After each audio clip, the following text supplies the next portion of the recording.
Entonces, sin nada más, esta es nuestra clase Echando Raíces. Es de la serie Muéstranos tu rostro. Todo este mes vamos a estar hablando acerca del rostro de Jesús.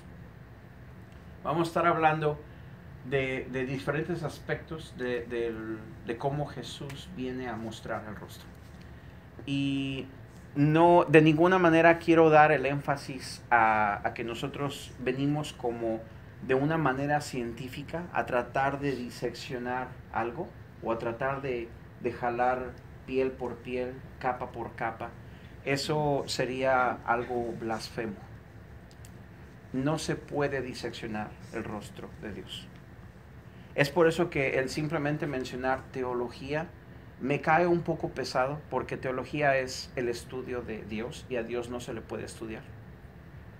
A Dios lo experimentas, a Dios lo amas, a Dios lo quieres, y en amor se imparten muchas cosas. Mas sin embargo, ese no es el propósito de esta clase. El propósito de mostrar el rostro de Dios son las cosas que Dios nos está poniendo, nos está realzando acerca de su naturaleza, que son para nosotros en esta casa. Porque son muchos los atributos. Yo me senté, tuvimos un meeting con mis padres, mi esposa, yo, mi mamá, mi papá, y estábamos en la mesa quebrándonos la cabeza cuáles de todos estos montones de atributos íbamos a platicar a la iglesia de ellos. Entonces hubieron algunos que fueron realces, que dijimos, tenemos que hablarlo a la iglesia, este otro tenemos que hablarlo a la iglesia. Entonces, en cada tema que ustedes escuchen en este mes, hasta el final, en los talleres del retiro, vamos a estar hablando acerca de Jesús. Porque Jesús es el fundamento de todo lo que hay. De toda construcción, de toda iglesia, de toda doctrina, de todo movimiento, de toda la historia. Jesús es el fundamento de nosotros. Por lo tanto, es una delicia y es un gozo muy grande platicar de Jesús. ¿Sí? Entonces, Echando Raíces, esta es la serie Muéstranos tu rostro, lo que vamos a estar cubriendo durante este mes. Echando raíces, pues estaba pensando en los árboles que están echando unas raíces bien fuertes. Allá en Redding teníamos unos árboles que eran, ¿cómo se llamaban?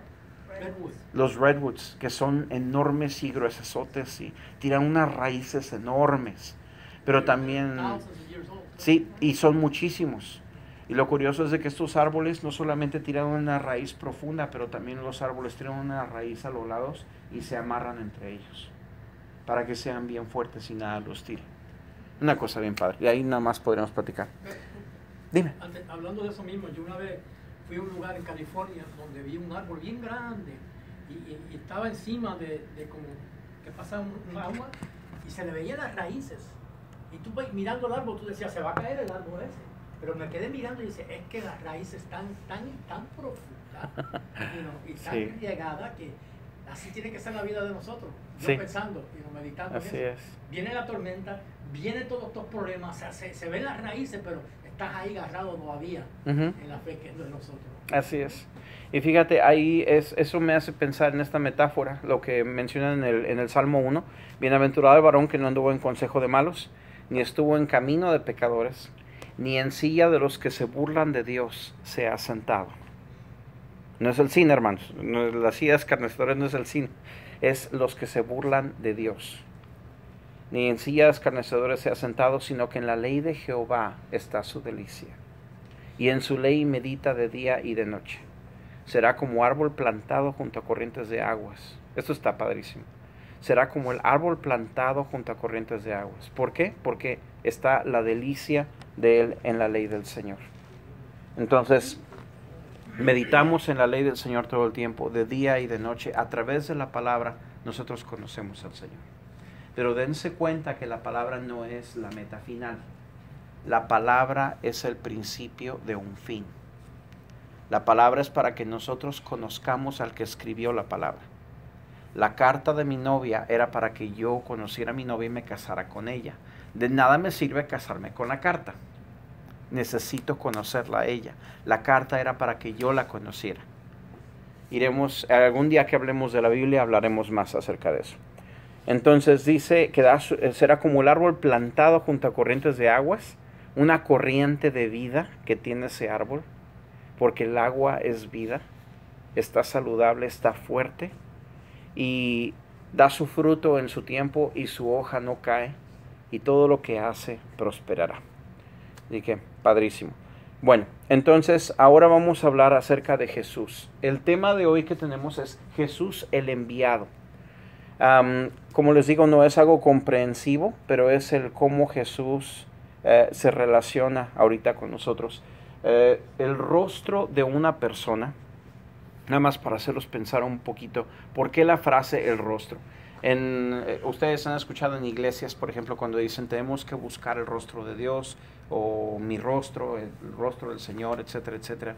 Si te pones a pensar en una manera bien común, el rostro de una persona es una manera de percibir su persona o su presencia. De la misma manera, cuando hablamos del rostro de Dios, este rostro está conectado con su presencia, la manifestación de Dios. Entonces, también es la revelación de su favor extravagante. Cuando hablamos del rostro de Dios, es cuando el Señor manifiesta su favor sobre tu persona. No sé si se acuerdan que hay una parte en el libro de Números donde es la bendición, donde dice que el Señor haga resplandecer su rostro sobre ti, ¿verdad? Está hablando del favor tremendo, increíble del rostro de Dios. Y finalmente, el rostro es la distintiva faz de una persona, la manera primaria de nosotros poder conocer a alguien. Entonces, la definición de rostro, eso es exactamente lo que es. Y es extremadamente importante. El hombre, cuando fue creado, tenía una conexión tan hermosa con su creador. Yo pienso que cuando finalmente Dios lo terminó de crear, el hombre abrió los ojos y lo primero que ha de haber visto ha sido el rostro de Dios. Y es algo hermoso de pensarlo así. Así como un bebé probablemente abre sus ojitos, lo primero que quiere identificar es dónde está mami. Yo pienso que es algo hermoso, ¿no?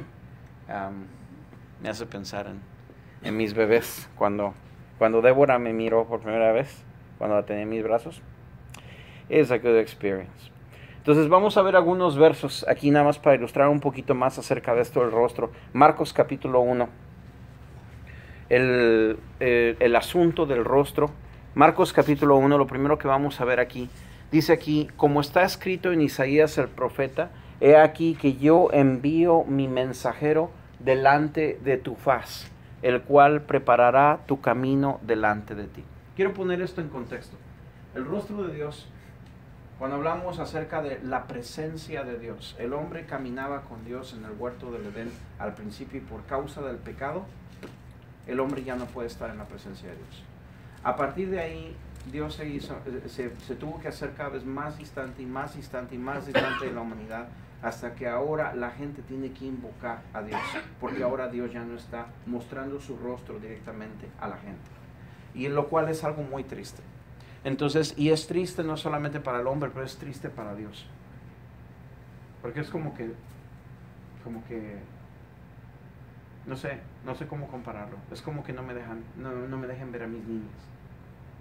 O sea, Dios ama tanto a su creación, Dios ama tanto al ser humano, y ya no puede estar cerca de él. El deseo de Dios era estar cerca de la gente. Lo puedes ver en sus intenciones cuando estamos hablando en la clase del grupo de alabanza. Estamos hablando de cómo Dios siempre quiso estar en medio de su pueblo.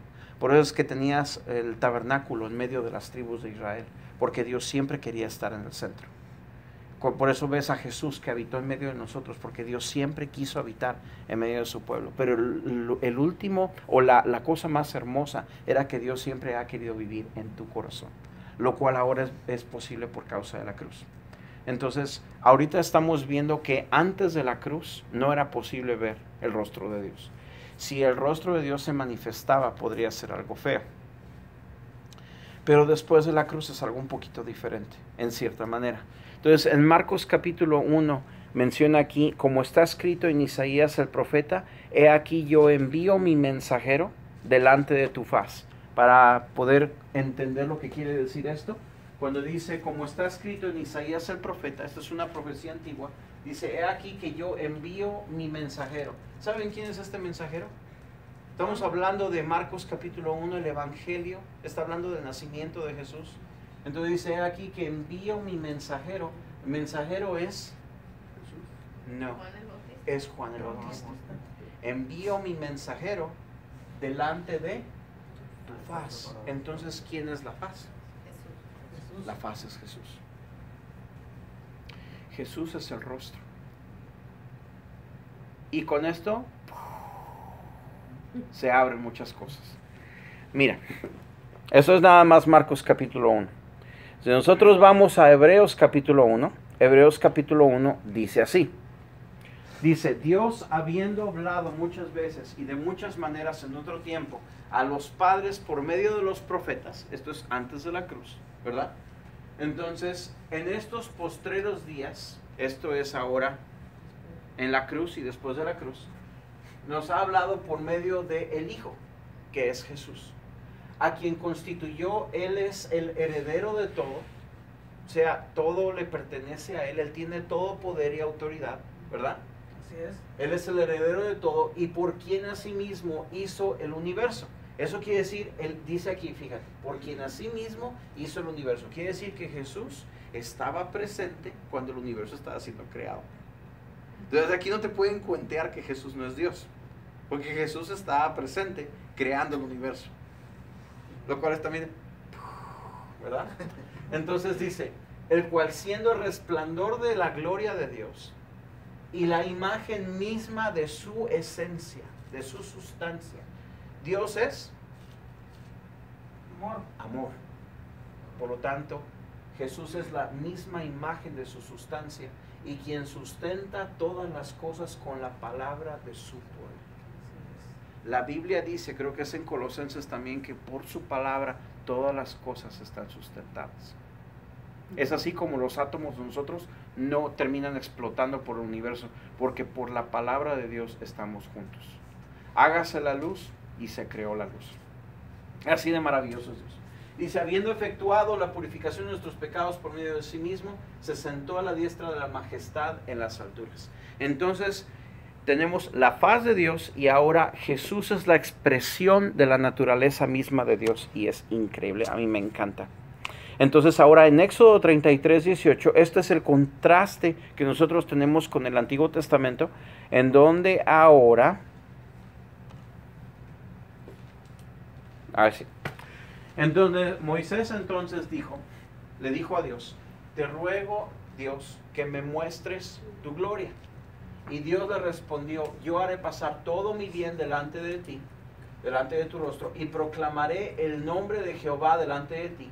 Y tendré misericordia del que tendré misericordia. Esto no es un capricho, sino porque Dios es completamente amor y Él no es hombre, Él juzga correctamente.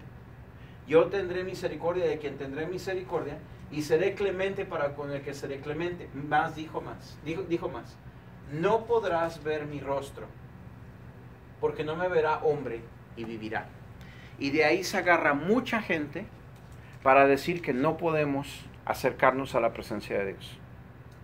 Y eso es incorrecto. Entonces, como les digo, yo no les voy a enseñar de una manera muy ortodoxa, pero les voy a enseñar lo que la palabra dice. Ajá. Eso ahí es como tú dices, eso fue antes de la cruz. antes de la cruz. Correcto. Ya aquí el rostro se le puede. Sí, ahora bien, lo que es, estamos hablando todavía al aire, estamos hablando todavía como con una cortina de humo. Como dice el Pablo, no tenemos una imagen correcta de todo lo que tiene que ser. Cuando Cristo venga nos va a ser revelado muchas cosas. O sea, estamos hablando como niños de estas cosas espirituales. Pero realmente el rostro de Jehová, de Dios, de la candente presencia de amor de Dios, estamos hablando que se presenta, se acaba el show, se acabó. Pero Dios quiere revelar su corazón, quiere revelar sus intenciones, quiere revelar su carácter, quiere revelar su presencia sin quemarnos a todos en un instante. ¿Cómo le va a hacer? Entonces, dice esto, Ezequiel 29:39, Dios hace una promesa, la hace al pueblo de Israel, pero yo creo que este verso es para nosotros también. Dice, no esconderé más de ellos mi rostro, dice el Señor, sino que habré derramado de mi Espíritu Santo sobre la casa de Israel. Yo lo voy a revelar a través del derramamiento del Espíritu Santo. Es una promesa que el Señor hace desde antaño, desde los días de Ezequiel. Algún día mi rostro no volverá a ser escondido de la gente, sino que lo voy a revelar en el derramamiento de mi Espíritu Santo. Entonces, y nada más para dar un poquito de contexto, Jesús se va a bautizar, entra en las aguas y se abre el cielo y se asoma al rostro del Padre y dice: tú eres mi Hijo amado y en ti tengo complacencia. ¿Sabes lo más hermoso? Dios se lo está diciendo al Hijo de Dios, pero Dios se lo está diciendo a un hombre, al que nos está representando a todos nosotros. Y el rostro de Dios otra vez es visible a los hombres, por la justicia de nuestro héroe, de Jesucristo, hombre. Entonces Juan escribe acerca de Jesús y empieza a hablar acerca de que Él anduvo entre nosotros. Esta es la introducción de Juan capítulo 1. Y empieza a decir: y Jesús habitó entre nosotros, y Él fue la luz, y nadie lo reconoció. Él creó el mundo, pero el mundo no lo quiso recibir. Lo echaron fuera. Dice: Él anduvo entre nosotros, y Él vino a tirar luz en medio de las tinieblas. Y los que eran de las tinieblas no lo quisieron, y los que son de la luz, etcétera, etcétera. Y entonces viene a este verso, donde dice, capítulo 1, verso 17, la ley por medio de Moisés fue dada. Esta es la manifestación de la voluntad de Dios en una manera limitada y con un objetivo: mostrar el error tan grande que el hombre cometió. El objetivo es demostrar el poder del pecado. Entonces dice: pero la gracia y la verdad, date cuenta, esta es la ley, pero aquí es la gracia y la verdad, la manera correcta de interpretar la voluntad de Dios. Porque la ley nos muestra una manera muy estricta, pero no nos muestra el completo espíritu de lo que Dios quería hacer. No era posible revelar el rostro de Dios de esa manera. Estamos conociendo solo el lado severo de Dios, por decirlo así. Pero entonces la gracia y la verdad vinieron por medio de Jesucristo. Y luego dice Juan, para componer esa parte, dice: a Dios nadie le vio jamás, ¿sí? Pero el unigénito Hijo que está en el seno del Padre, Él le ha dado a conocer. Jesús es el rostro. Él es el que da a conocer al Padre. Y eso es muy hermoso. Porque entonces el Padre nos ha revelado su rostro, nos ha revelado sus intenciones, nos ha revelado su corazón. Y es bien bonito ver que Dios no es un ogro, o no es alguien malo, o alguien que nos quiere destruir o castigar en cualquier pecado que nosotros queramos cometer. Así como era en el Antiguo Testamento, que cualquier pecado y vámonos, te vamos a apedrear. Estamos en otro tiempo ahorita. Estamos en un tiempo de gracia y de verdad, en donde el Señor nos muestra sus verdaderas intenciones y tiene mucha paciencia para con nosotros. Pero la responsabilidad es más grande también. Y eso es lo que la gracia hace, que nosotros podamos cumplir con esa responsabilidad. Jesús dice, habéis oído que se dijo: no adulterarás, pero yo os digo que cualquiera que mira a una mujer, solamente de mirarla, ya adulteró en su corazón. Entonces estamos hablando que la gracia es mucho más superlativa que la ley. Tiene, por decirlo, es más estricta que la ley. Pero por causa de que es basada en amor, el amor saca ese contexto imposible del corazón del ser humano. Realmente el Espíritu de Dios se mezcla con el nuestro. El Espíritu de Dios nos impulsa a ser más allá de la justicia de la ley. Y por eso Jesús le dijo a los fariseos, si les dijo, creo que a sus discípulos, dice: si vuestra justicia no es mayor que la de los fariseos, no van a poder entrar al reino de los cielos.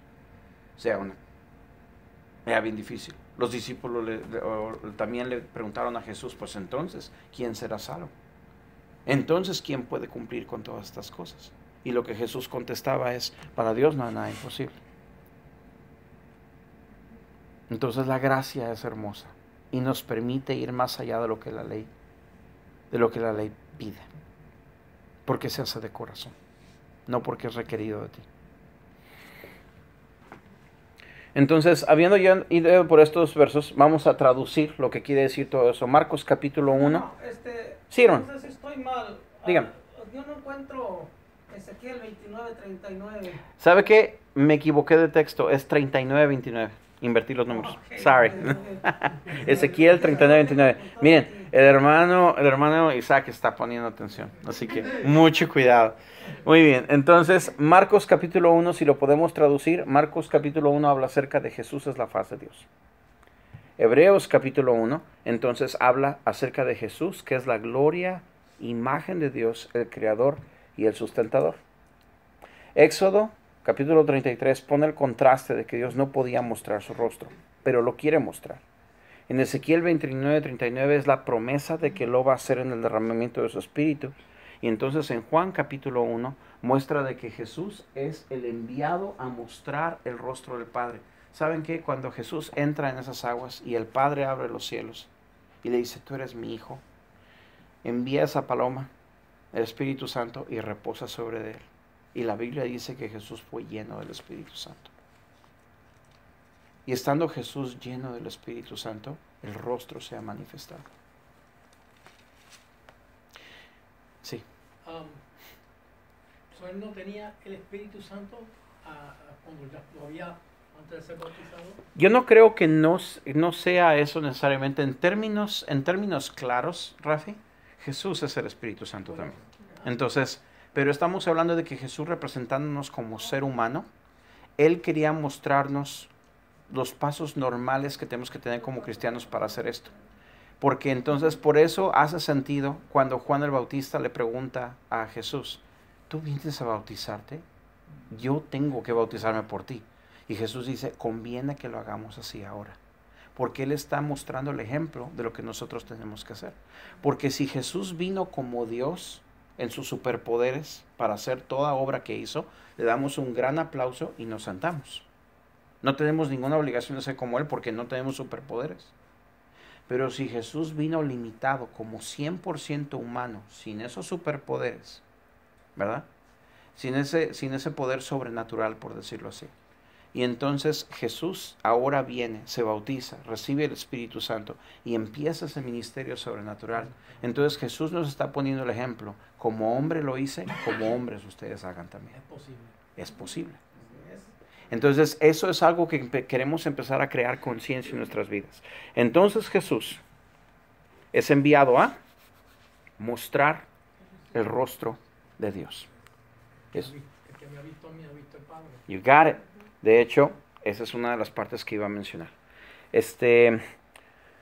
Vamos a ir entonces ahora a Juan capítulo 3 y ahí nos vamos a quedar un rato. A Juan capítulo 3, el verso 1 y 2, dice, había un hombre de los fariseos que se llamaba Nicodemo, un principal entre los judíos. Este vino a Jesús de noche y le dijo, Maestro, sabemos que has venido de Dios como maestro, porque nadie puede hacer estas señales si no está Dios con él. Porque los fariseos solo enseñaban. Ellos no tenían ningún poder. Y tiene que haber un momento en que la iglesia enseñe y haga como Jesús hacía antes. De hecho, déjenme decirles, si en verdad estamos en los últimos días, de acuerdo con lo que yo leo en Romanos y leo en muchas otras partes, el día que los hijos de Dios despierten a realmente la naturaleza de Dios viva en nosotros, hasta la misma naturaleza va a responder a la voz de nosotros. O sea, de verdad, van a venir señales otra vez como antiguamente era. Ahí estamos hablando de que se abra el mar otra vez, que hayan señales por causa de los hijos de Dios que están creyendo realmente que Dios es uno con nosotros. Escuché esto y me encantó cómo lo había puesto. Ni siquiera me acuerdo dónde lo leí. Que la iglesia está despertando y la iglesia está empezando a tomar forma. Está empezando a crecer el cuerpo de manera que el cuerpo pueda sostener su cabeza. O sea, si lo pones así. O sea, es padrísimo. Bueno, entonces, le está diciendo Nicodemo, yo sé que vienes de Dios porque nadie puede hacer las obras que tú haces si Dios no estuviera contigo. De hecho, hay un verso más que creo que fue el que mencionó Rafi. Jesús está diciendo, yo soy el camino, la verdad y la vida. Nadie viene al Padre si no es por medio de mí. Si me conocieseis, también a mi Padre conoceríais. Y desde ahora lo conocéis y le habéis visto. Entonces Felipe le dijo, Señor, muéstranos al Padre y nos basta. Y Jesús le dijo, tanto tiempo hace que estoy con ustedes y no me has conocido, Felipe. El que me ha visto a mí, ha visto al Padre. ¿Cómo puedes decir tú, muéstranos al Padre? ¿No crees que yo soy en el Padre y el Padre en mí? Las palabras que yo os hablo, no las hablo por mi propia cuenta, sino que el Padre que mora en mí hace estas obras. Entonces Jesús tenía al Padre morando en él. Y nosotros tenemos ahora a Jesús morando en nosotros. Entonces, ¿qué nos evita? Si te pones a pensar. Y dice, creedme que yo soy en el Padre y el Padre en mí. De otra manera, creedme por las obras que hago. Que las obras siempre apuntan al Padre. De cierto os digo, el que en mí cree, las obras que yo hago, él las hará también. Y aún obras mayores que yo hice. Porque yo voy al Padre. ¿Te das cuenta en la secuencia de lo que Jesús está diciendo? Entonces, los milagros y prodigios no deberían ser raros para nosotros. Como hay tanto exceso en el cuerpo ahorita, y hay tantas doctrinas, y hay tanta gente que tiene mucho susto con respecto a esas cosas, hay mucha gente que se espanta y por temor enseñan que no debe de ser así. Hay ramas enteras denominacionales que creen en la cesación. La cesación es que pararon los milagros en los días de los apóstoles. Esto no es doctrina bíblica, ni es correcto tampoco. Realmente por sus frutos los conoceréis. Ustedes se van a dar cuenta. O sea, es normal, dice la Biblia, que aquellos que creen le seguirán estas señales. ¿Y cuáles son las señales? Sanarán a los enfermos, reprenderán a los demonios, curarán a los leprosos y levantarán a los muertos. Es muy normal. Entonces, obras mayores que Jesús haremos nosotros. Y está hablando de Jesús acerca, no solamente de sus apóstoles, está hablando de todos nosotros. ¿Qué forma bonita de pensarlo? Él está dentro de nosotros. Él está dentro de nosotros. Tenemos el Padre dentro de nosotros. Eso de que uno orar por una persona, no pensando, tengo el don de orar por un enfermo, sino puedo orar por un enfermo y ese enfermo ser sano. ¿Por qué? Porque tengo a Cristo dentro de mí. Exactamente. Entonces, si te das cuenta, en este verso hay dos cosas. Jesús dice, Felipe, si me viste a mí, viste al Padre, rostro. Jesús vino a mostrar el rostro. Pero también Jesús vino a modelar lo que es un cristiano normal. Él nos está poniendo el ejemplo. Pero entonces tú te pones a pensar, bueno, en la vida real esto es algo muy difícil. Porque cuando yo tenía a Débora de 3 años, nos fuimos a un viaje a Cancún. Y ese viaje fue terrible porque acaba de pasar un huracán por allí. Todo estaba revuelto, todo estaba sucio. Débora mete la mano en una pileta de agua, se le echa a la boca y cae con salmonela inmediatamente. Cae con una fiebre malvada de 100 y pico. Y estamos mi esposa y yo caminando por las calles de Cancún sin un quinto en la bolsa, sin tener de dónde sacar una ATM para poder agarrar dinero, con la niña quemando en fiebre y no sabiendo qué hacer por ella. Llegamos al doctor y el doctor dice, señor, tienen que dejármela aquí por lo menos por unos 2-3 días y nosotros ya tenemos que regresar a Los Ángeles. Y no podemos, vamos a perder el avión. Si se la lleva y se le muere, es problema de usted. O sea, tal parece que siempre llegan esas intersecciones a tu vida.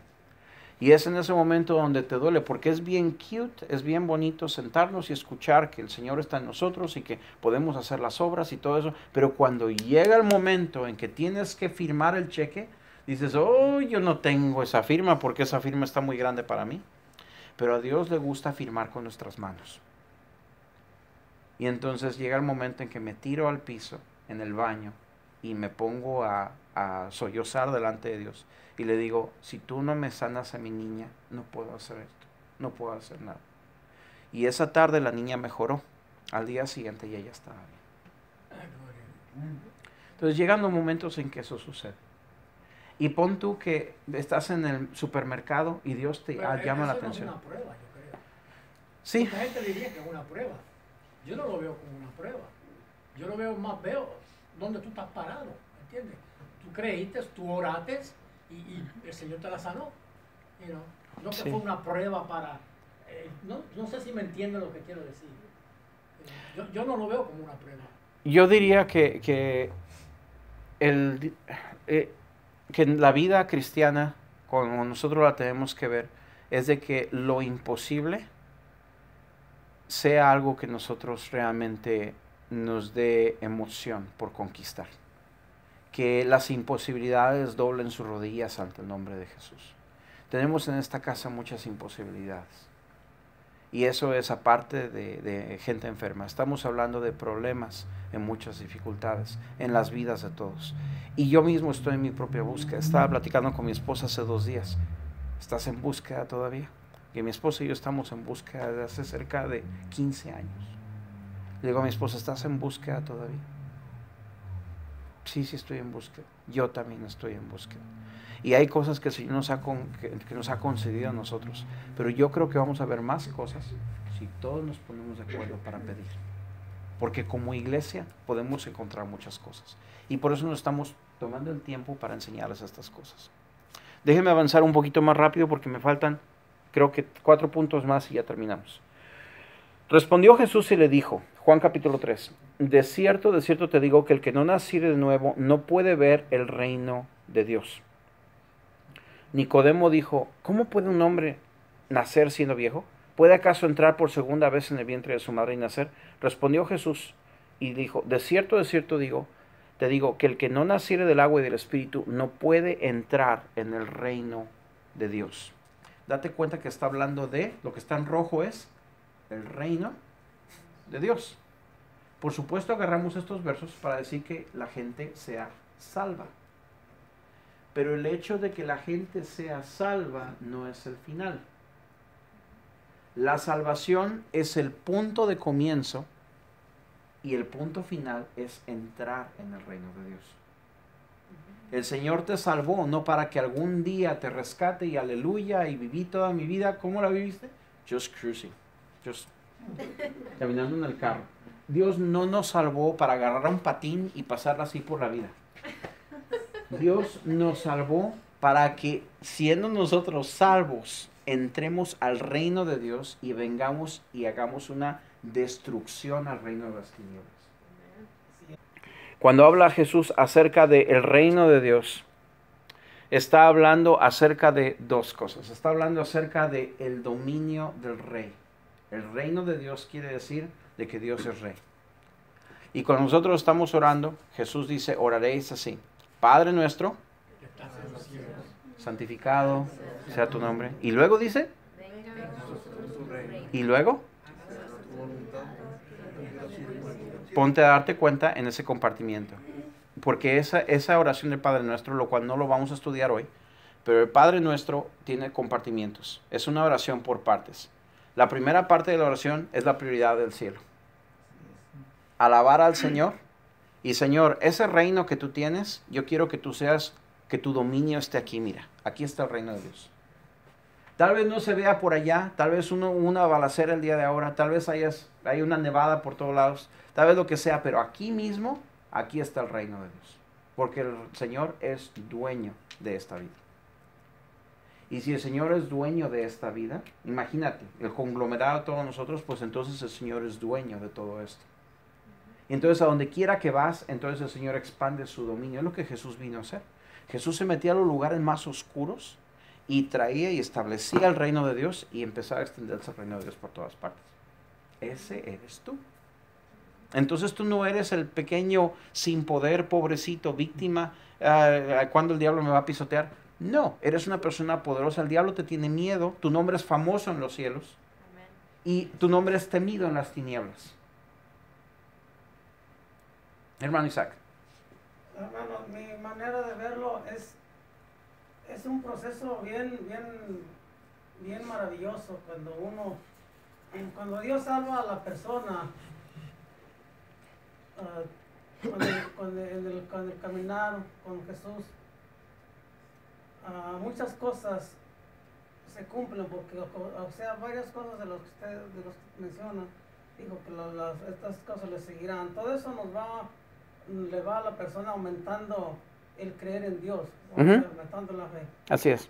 Y cuando Dios nos ha dado poder, porque ahora el reino de Dios, o sea, Jesucristo mora en el Hijo de Dios, así es, en el escogido. Y cuando dijo, mayores cosas que las que ustedes han visto, ustedes harán. Dios nos ha llamado a destruir, porque Él vino a destruir. Él destruyó lo que había en mí, el odio, el rencor, la mentira. Y al mismo tiempo se va edificando un templo nuevo, una gloria nueva dentro de nosotros. Sí, es cierto. Y para mí lo más bonito, el rostro de Dios, ese es uno de los puntos claves del estudio, es cuando uno perdona a uno todo lo que uno le hace, verdaderamente Dios. Así es, hermano. La gloria de Dios destruye el yo. Destruye todo lo malo. Yo lo pondría de esta manera. Pues hay un predicador que se llama Mike Bickle, que lo dice de esta manera, que Dios viene a destruir todo aquello que se opone a su amor. Así es. Entonces, todas las cosas malas, Jesús vino a destruir las obras de las tinieblas. Así es. Nos trajo del mundo de las tinieblas y nos trae a su luz admirable, para que nosotros proclamemos las grandezas de aquel que nos trajo de tinieblas a luz, ¿verdad? Entonces, gracias por su comentario. Voy corriendo porque se nos acaba el tiempo. El dominio del rey, y por naturaleza este dominio es para restaurar, que el Señor quiere restaurar todas las cosas. Es un tema que encuentras en la Biblia todo el tiempo. No tengo el tiempo para explicarlo, pero habla de la restauración de todas las cosas. Para eso es el espíritu de Elías. Para eso es Juan el Bautista. Para eso es el llamado de la iglesia, que venga en el espíritu de Elías, para venir a restaurar el camino del Señor que viene. Entonces, todo esto es restauración de las cosas. El reino por naturaleza restaura. Por eso es que cuando tú oras por alguien en el mercado y es sano, es restaurado de su mal. Porque entonces, en cuanto tú quitas las tinieblas, la luz regresa a donde tiene que estar. Y esa es la naturaleza del reino. Vamos a ver si podemos cerrar en 5 minutos. Eso no quiere decir que no pueden hacer preguntas. Nada más manténganlas cortitas. Dice, si os he dicho cosas terrenales y no creéis, ¿cómo creeréis si yo os dijera las celestiales? Habla Jesús a Nicodemo. O sea, no me estás entendiendo, Nicodemo. Realmente estoy hablándote de agua, estoy hablándote de viento, estoy hablándote de cómo trabaja el Espíritu Santo, que es como el viento, de cómo el creyente también es como el viento. Estoy hablándote del agua que purifica, que sana. ¿No me quieres entender con las cosas terrenales? ¿Cómo te explico las cosas espirituales que no tienen ningún paralelo terrenal? De plano. Entonces por eso necesitamos al Espíritu Santo que nos lo explique. Dice, nadie subió al cielo, sino el que descendió del cielo, el Hijo del Hombre, Nicodemo, que mientras estoy platicando contigo, estoy en el cielo. Nicodemo se queda como que... Entonces, lo que está tratando de ilustrar aquí Jesús, ¿sabes qué es lo que pienso que es? Yo pienso que Jesús está mostrando que nosotros caminamos con cielos abiertos.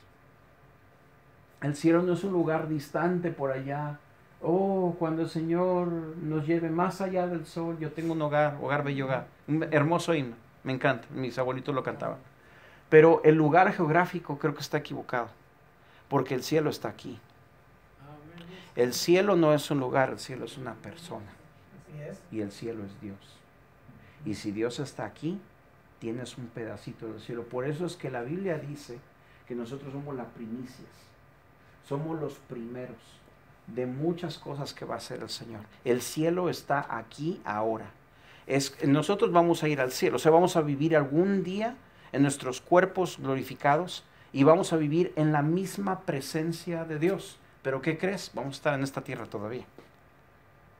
Eso es escatología, lo vamos a visitar algún día. Pero estamos hablando de que tenemos trabajo que hacer, exactamente. Tenemos trabajo que hacer. No vamos a estar allá tocando un arpa para siempre. No, vivimos para vivir, para trabajar, para hacer cosas hermosas, para tener satisfacción, tener placer honrando al Señor con nuestras vidas. Entonces, tenemos cielos abiertos. Y luego, porque de tal manera amó Dios al mundo, 2 puntos más y se acabó. Reserven sus preguntas hasta el final. Nada más déjenme acabar la clase. Me falta un minutito nada más. Bueno, 5 minutos. Porque de tal manera amó Dios al mundo que ha dado a su Hijo unigénito para que todo aquel que en él cree no se pierda, mas tenga vida eterna. Porque no envió Dios a su Hijo al mundo para condenar al mundo, pero para que el mundo sea salvo por él. Entonces, cuando yo me agarro condenando a gente, o me agarro condenando, profetizando contra una nación o contra una región, es cuando Jesús se voltea con sus otros 2 discípulos que dicen, bajamos fuego y azufre sobre esta ciudad que nos rechazó, y Jesús dice, ustedes no saben de qué espíritu son, porque el Hijo del Hombre no ha venido a condenar al mundo, pero ha venido para que sea salvo por medio de él. Lo que es aún más espeluznante, cuando Jesús dice que toda la mies está blanca y que la cosecha está lista, está hablando que toda la mies está blanca. Y sería algo muy terrible pensar que si la gente se está yendo al infierno es porque nosotros los estamos dejando ir allá. No quiere decir que todas las personas a las que tú les hables van a escuchar al Señor, pero eso sí quiere decir que tengo la obligación de dejar por lo menos la semilla, por lo menos de dejar el impacto con mi persona, de hacer algo, de hacer algo para que esta persona a la larga encuentre al Señor. Hay veces en que a ti te toca sembrar, hay veces en que a ti te toca echarle un poquito de agua, hay veces en que a ti te toca cosechar. Se siente padrísimo cuando tú cosechas. Y ya tengo un alma más para Cristo. O ¿sabes qué? Pero ayer le pusiste una semilla a alguien. Eso también cuenta. Es parte del trabajo. Y la paga es la misma. Entonces nosotros nunca dejamos de ser nosotros. Yo creo que tú pones la semilla, vamos, sí, y puede venir otro y darle para que vaya creciendo. Y así es. De esa manera lo pone Pablo. Entonces Jesús vino a salvar al mundo. No vino a condenarlo. Entonces tengamos cuidado de no condenar a la gente con nuestra boca. Bendigámoslos. Por eso dice el Señor, aún a nuestros enemigos vamos a bendecirlos. Dice, y ya no estoy en el mundo, mas estos están en el mundo, y yo voy a ti, Padre. Esto es en Juan capítulo 17. Está Jesús en el jardín del Getsemaní. Padre Santo, a los que me has dado, guárdalos en tu nombre, para que sean uno, así como nosotros. Cuando estaba con ellos en el mundo, y esta es la parte que quiero que vean, cuando yo estaba con ellos en el mundo, yo los guardaba en tu nombre. A los que me diste, yo los guardé, y ninguno de ellos se perdió. Pon énfasis allí, ninguno de ellos se perdió, sino el hijo de perdición, para que la escritura se cumpliese. You're going to have a hard time with this one. Este va a ser difícil, este es un quiebre de paradigmas. Pero Jesús tiene el poder para guardar a sus ovejas. La Biblia dice que nadie te puede arrancar de sus manos, a menos que lo hagas tú. Y eso es en acuerdo con Satanás y que te vayas con él. De otra manera, no hay poder que te pueda arrancar de la mano de Dios, porque la mano de Dios es segura. Solo tú te puedes salir de allí. Entonces Jesús vino a guardar a su familia.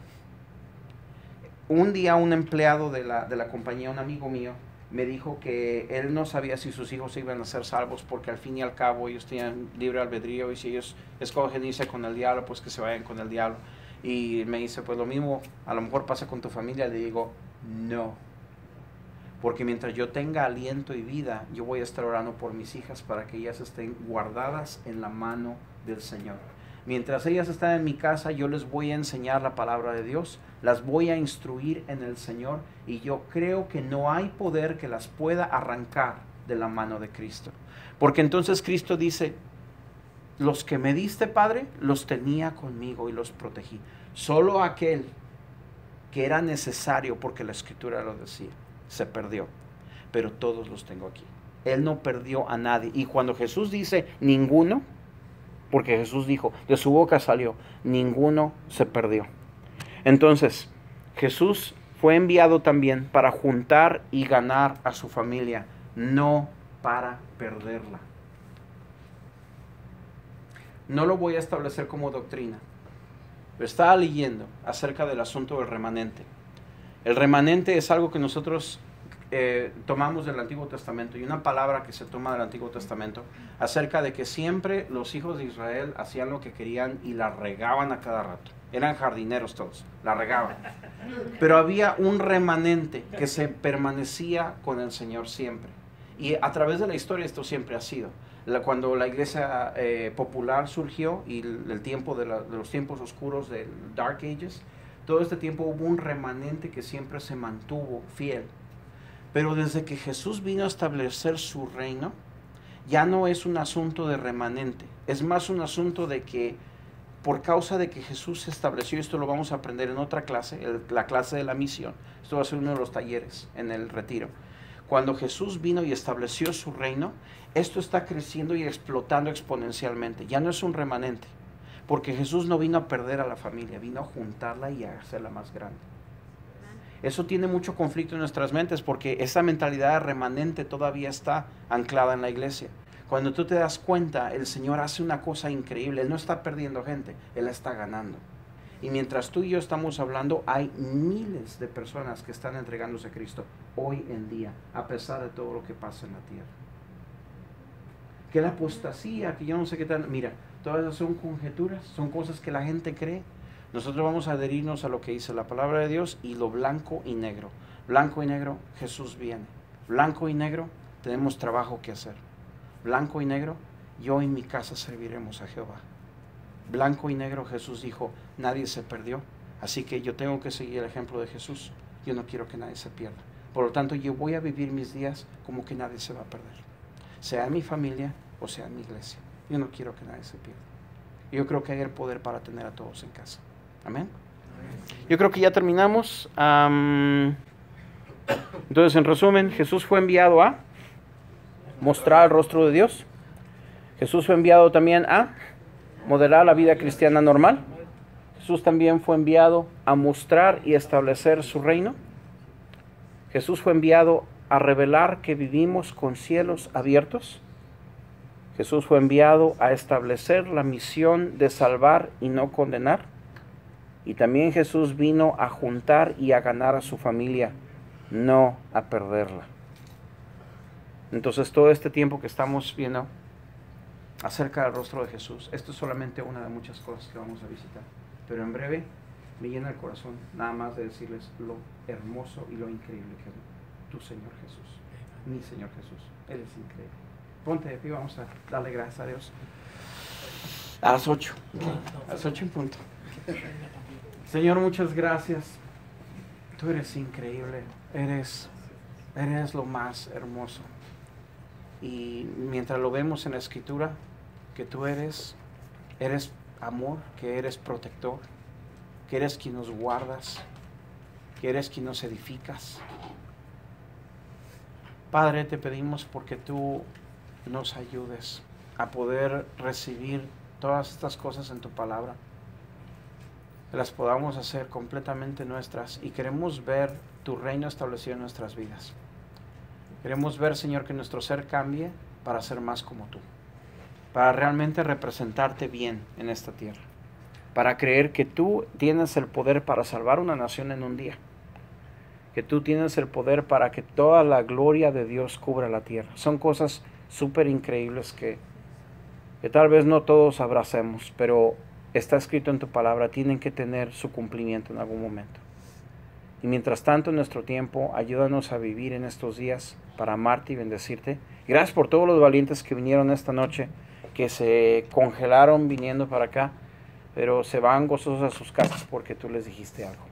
Señor, gracias por todo. Te bendecimos y te alabamos en el nombre de Jesús. Gracias, Dios. Amén. Amén.